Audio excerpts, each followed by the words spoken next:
Hello, my name is Emily. Welcome back to my channel. I'm the Crazy Flippin' Mom, and this is my dog Buck, and we are gonna go shopping today for things to sell on Amazon. And I thought this would be a good time to take you along, show you what retail arbitrage looks like. And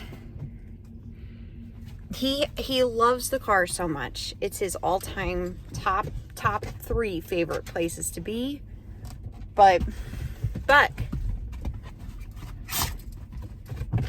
can you sit down, buddy? You ready to go? We're gonna find things to sell on Amazon and maybe Walmart. I do have to pick up Amazon orders today, and I think retail arbitrage can be, especially if you're new, it can feel really complicated, and it's really not. And especially if you're new to this and you're like, aren't you just shopping? Why the fancy words? Let's break it down. All right, let's hit it. We are at our first store. Obviously, Buck is checking out the grounds. And what is retail arbitrage? Why? What we usually say is RA. Why RA? And I'll give you my opinion on this. So when I started Amazon, there was a lot of people talking about wholesale, private label, finding and building relationships with distributors like overseas. And that's a fantastic way to do Amazon. But for somebody like me who had no experience, knowledge, money, that was also a huge risk. And so the RA and shopping online arbitrage OA was a way I could figure it out on my own schedule, on my own budget, at my own speed and pace, without the risk of buying a pallet and figuring out fees like shipping fees and all of that goes into building relationships with vendors and distributors. So don't do that. This is just, here's another option. For the last 4 years, this has been my day job. What would be, I guess, a typical day job. I find products from stores online and buy them, sell them hopefully for a profit on Amazon. This style of sourcing and research has always worked really well for me. It's always fit my budget and my time. And because I'm buying in smaller quantities and I really have control over where I'm purchasing, my return on my product tends to be much greater than if I was in the wholesale department. There's always I'm going to send it to Amazon, hopefully sell it for this price, and let's see what I actually sell it for, because sometimes what you hope to sell it for and actually what you sell it for can be two different things. I'm going into one of my favorite stores that I source at. It's called Menards. It's a local Midwest store, and I really like Menards because it's 11% rebate. Perfect for me. So whatever I purchase, I send in my receipt and they send me, am I boring you? They send me a rebate, a gift certificate for 11%. So we've made a ton of money on these purchases we would have made anyways. That being said, I'm gonna take you to a couple stores and kind of show you my style, but in general, I never go into a store without a plan. I usually am in a store because I can only buy what I want in a store. Otherwise, I'd purchase it online and either have it ready for pickup, which I love to do at Menards, or have it directly delivered to my house. So it's never ideal to go into a store without a plan, wandering around, because it's kind of a waste of time. Most stores have all of their catalog online, so you can do all of your research at home and place your orders, and it saves you a ton of time than standing in a store.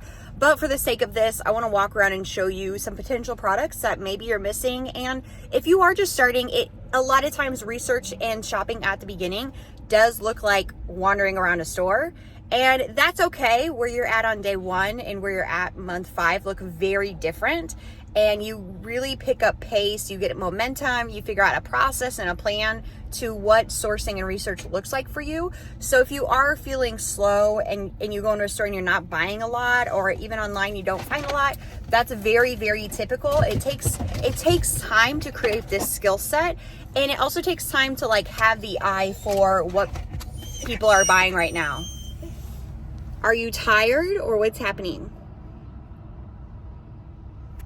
I decided to shake him because it was so nice, and now immediately we're not at the trail, and we should be at the trail now.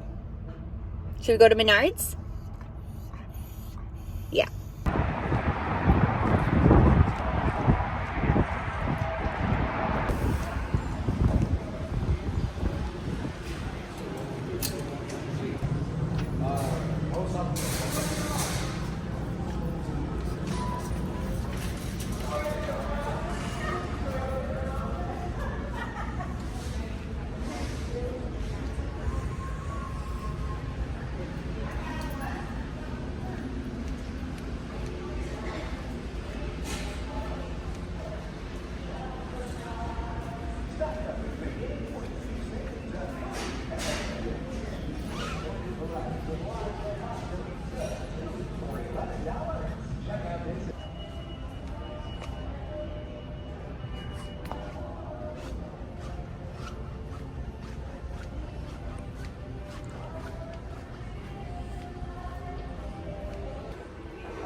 Take a break.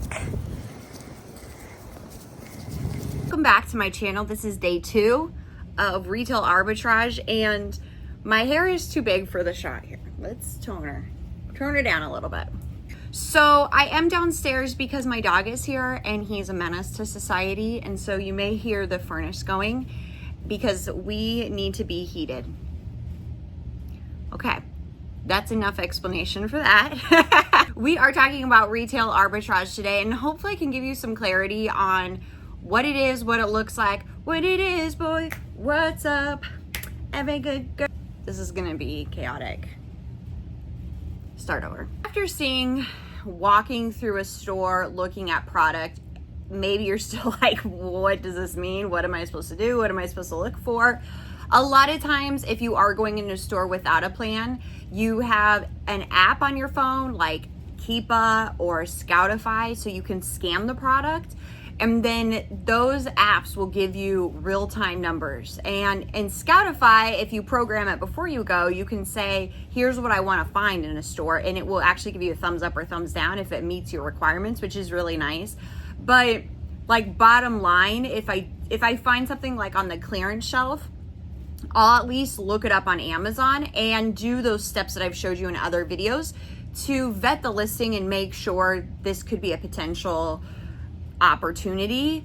There is some unknowns where, like, some of the stuff on clearance, for instance, the lotions and skincare, some of those are smaller brands and they tend to watch their third-party sellers a little bit more. They tend to watch their brand a little bit more. There is always that potential IP risk when you do find like a smaller brand on clearance at Walmart, or even a flip, you know, from Walmart to Amazon or Walmart to Walmart.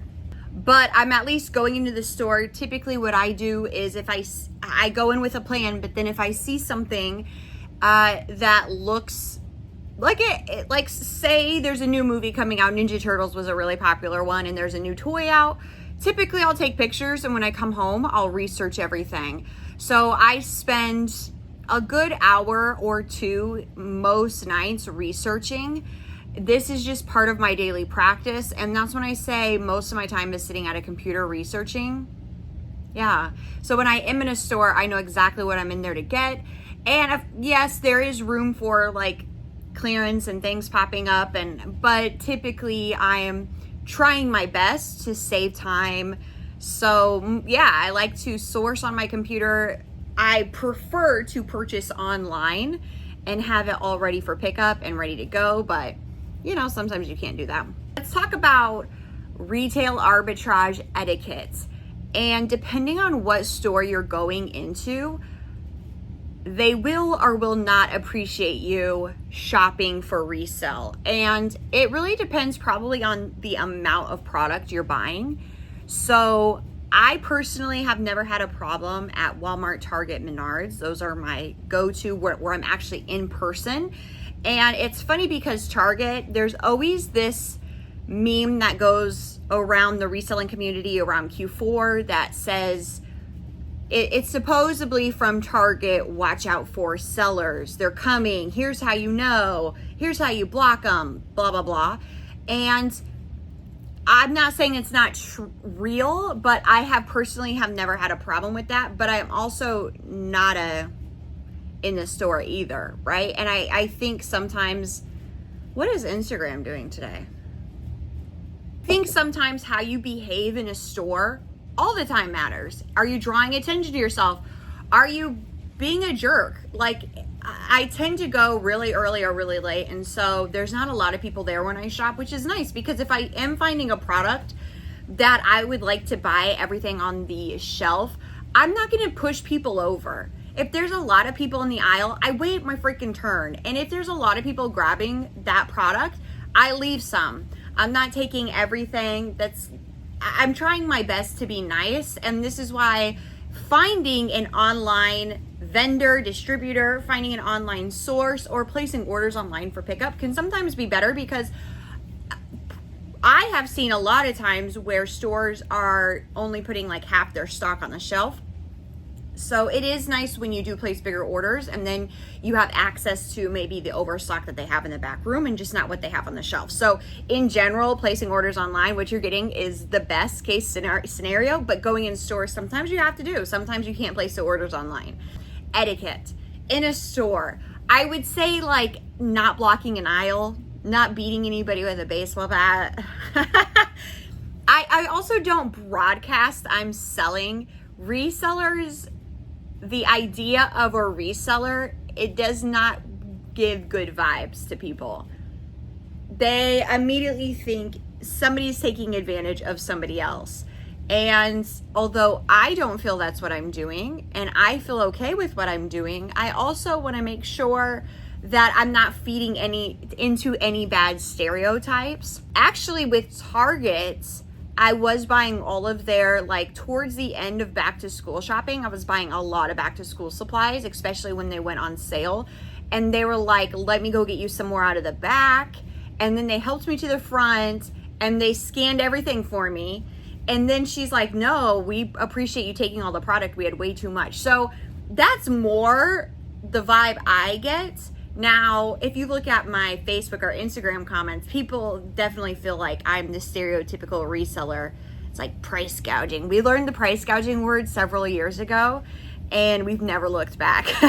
Just be nice when you're in the store. Be kind, be courteous. Don't push people out of the way. Don't block aisles. If you do have a lot of product, I try to like figure out a situation where I'm not, like, I prefer to scan my own product because I'm faster than a lot of times the lines, and also those lines like the older people go to, and I don't want to take that up for them. I don't know, maybe I'm overthinking it at this point. Researching in a store, people feel really self-conscious about that, and I wouldn't. There's so many people scanning in a store now with like Ibotta and different apps that you can see coupons. And a lot of times I'm scanning using the Walmart app at Walmart, because some things are like, if you purchase them online for pickup, you get a better deal than if you buy them in the store, all that stuff. So I would not feel weird about researching in a store, but typically that's not where I research a lot of stuff unless I'm like in the clearance aisle. I have purchased a lot of product at one time, and the self-checkout registers can do like 180 items, and then you have to check out. It's always kind of a pain.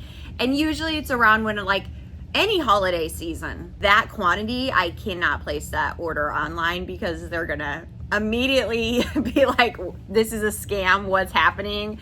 Somebody's got into your account. So I go in. The only issue with going in and scanning that amount of product is, every like 180 items, I have to check out and start again, which is not really that big of a deal. I think more, it's not the store employees, anybody, it's other people who are very nosy and inquisitive of why I'm buying so much. Personally, I can't imagine walking up to somebody and looking in their car, touching the products in their car, asking them why they're purchasing stuff. I can't imagine. That comes across as very rude to me. But I also try to understand that it's weird, I guess, that I'm buying. So I don't know, I have a big family too. So when I go to Sam's, I'm buying a lot of stuff. If I say anything, usually I have my headphones and a lot of times I'm also wearing glasses because I'm so famous. Because I have chronic migraines and headaches. This is gonna get really personal. I have chronic headaches, and fluorescent lights crush my soul. So just, it really helps to dampen the sound if I have, music and glasses. So a lot of times, or I'm on the phone talking to somebody and I'll be like, don't hang up, because then I'll be like, I'm on the phone. So I try not to respond to people. Like, just leave me alone. Let me shop in peace. Do find a product. How much am I buying? So that's a great question, Emily. So a lot of times I'm testing out products to see how they'll do. And I think that this is a great method for new sellers, testing your product, especially if you're looking at merchant fulfilling, which again is fulfilling the order direct to customers. You test it. So like, say Valentine's Day, any season, Easter, and you see something that could potentially be a good merchant flip, get 2.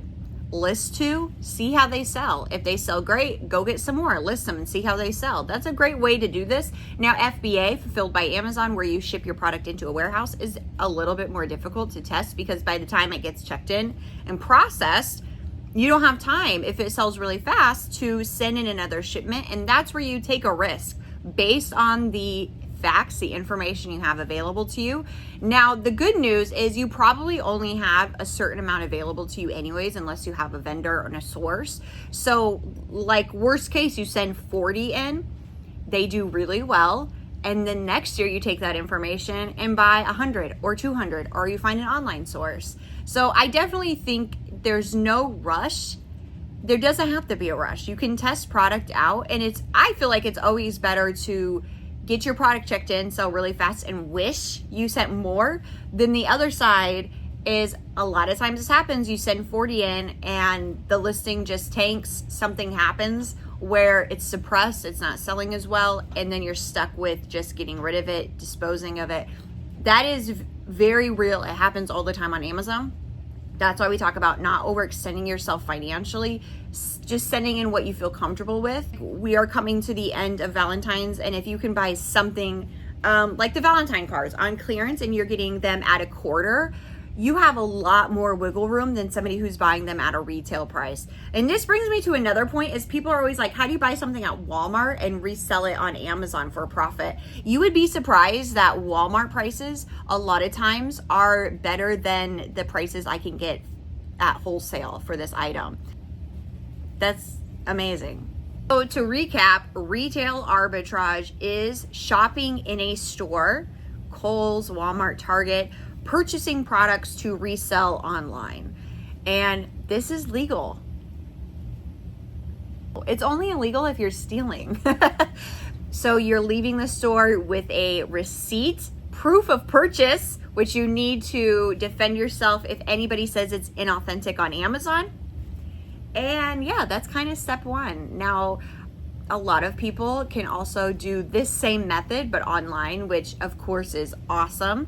But next time you're in the store, take some pictures. Next time you're in the clearance aisle, don't get the FOMO that you have to fill a cart immediately. There's a lot that goes into play, not just can you sell this, but should you sell this? Can you compete against the other competition? And again, these are questions I've answered in more detail on other videos, but don't make it too complicated. Don't stress yourself out. And try to do as much research on a computer sitting at home before you walk in a store. It saves you so much time. February 17th of 2024, I have a 2-hour live course that's going to talk about research and sourcing in more detail. If you're interested, you do not have to be a part of the Crazy Flippin' Mom to join. You can just grab a ticket below. I'll see you there live for this 2-hour course and Q&A. Of course, Q&A. It's going to be specific to retail arbitrage on Amazon. So if that is something that interests you, I will see you there. Thank you for watching this video. I hope it's helpful. I hope it gives you a little bit of more direction in your journey. Thank you for liking and sharing the video. Bye. This is the product I was telling you about that is basically expired. We do have some estate sale stuff in here, but the rest of it is getting thrown away because there's not much else I can do with that. We opened these up, took the Starbucks cups.